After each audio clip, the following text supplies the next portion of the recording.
শ্রীরামকৃষ্ণের ব্রহ্মস্বরূপতা এবং আমাদের জীবত্ব সম্বন্ধে আজ আলোচনা হলো।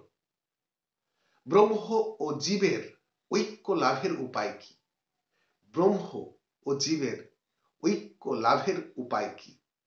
যারা শ্রবণ, বিচার ও ধ্যান সহায়ে ইন্দ্রিয়, মন, বুদ্ধি, অহংকার বিশুদ্ধ চিন্মাত্র স্বভাব শ্রীরামকৃষ্ণে স্থির করে, তারাই সংসার বন্ধন মুক্ত হয়।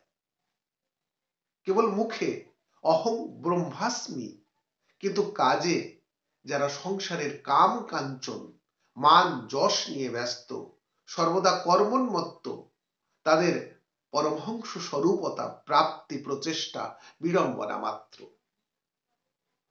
যেমন তেলাপোকা কাঁচ পোকার চিন্তা করতে করতে কাঁচ পোকার রং প্রাপ্ত হয়, সেইরূপ ব্রহ্ম ধ্যানীরা সেই সত্য জ্ঞানানন্দ ধ্যানের দ্বারা সচ্চিদানন্দ স্বরূপতাই প্রাপ্ত হন।